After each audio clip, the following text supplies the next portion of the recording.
Ош облусунун мугалимдеринин август кеңешмесине келген конокторду таланттуу балдардын чыгармачыл тобу шаңдуу маанайда тосуп алышты. Ошондой эле 7 райондун жетишкендиктеринин көргөзмөсү коюлуп, коноктор алар менен таанышып, билим берүү кызматкерлеринин жетишкендиктерин көрүп чыгышты. Ар бир район билим берүүдөгү өзгөчөлүктөрү тууралуу айтышты.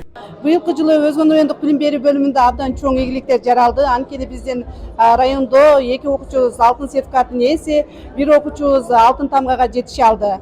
Ал эми быйылкы 23-24 окуу жылында 129,4% көрсөтүп, 20 балга жогорулады. Бул да болсо биздин райондогу кызматкерлердин кесиптештеринин системалуу иш алып барганынан кабар берип турушат. Облустун билим берүү тармагы өткөн окуу жылында бир катар ийгиликтерге жетишкен. 17 бүтүрүүчү алтын тамга артыкчылык аттестатына татыса, 3 окуучу алтын сертификатка ээ болгон. Жаңы окуу жылынан баштап эми сапаттуу билим берүү менен катар жалпы республикалык тестирлөөгө ар бир мектепте даярдоо тайпалары ачылары маалымдалды. Эми биз балдарды буга чейин Ош шаарына жана башка шаарларга даярдоо иретинде жөнөтүлчү элек. Азыркы жылдарда биз бир да окуучуну сыртка жөнөтпөйбүз. Бүт бардыгы өзүнүн мектебинде, өзүнүн каналарында. Бул сабактан кийинки учурдагы иш аракеттер.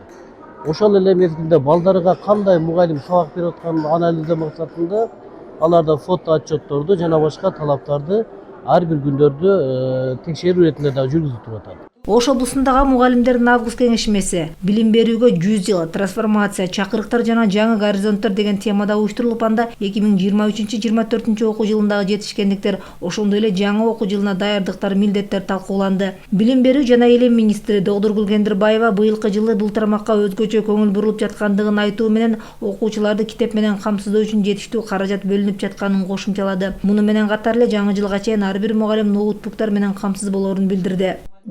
Иш берүүчү борбор катары иштеп калган мектептердин ишин оптимизация, гимназиялардык сааттарды кыскартуу башталат. Анткени мыйзамда жок. Экинчиден, ар бир мектепке, ар бир мугалимге мына бирден персоналдык компьютер ичинде толугу менен санариптик сабактардын топтомдору, окуу китептери, методикалары, PISA жана жалпы республикалык тестилердин бардыгы ичине жүктөлүп берилет.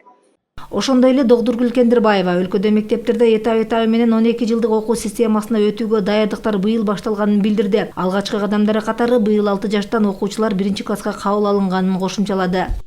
Бирок быйылкы жылы октябрдан баштап 1-нулевой класска милдеттүү түрдө бүтүндөй ар бир кыргызстандык 6 жаштагы бөбөктөрүбүз кабыл алынат. Биринчиден бул бала бакча маселесин чечсе, экинчиден билим алуудагы адилеттик. Кийинки жылы бул балдар 2-класска которулат. Бүткүл дүйнөдө бул процесс бар.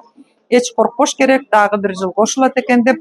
Иш-чаранын жүрүшүндө келечек муунга тарбия берген мугалимдерге ыраазычылык айтылды. Муну менен катар эле президенттин Ош облусундагы өкүлү мугалимдерди колдоо жана жаш муундарга таалим берүүдө дем күч берүү максатында турак-жай куруу үчүн жер тилкесинин сертификатын 10 мугалимге тапшырды.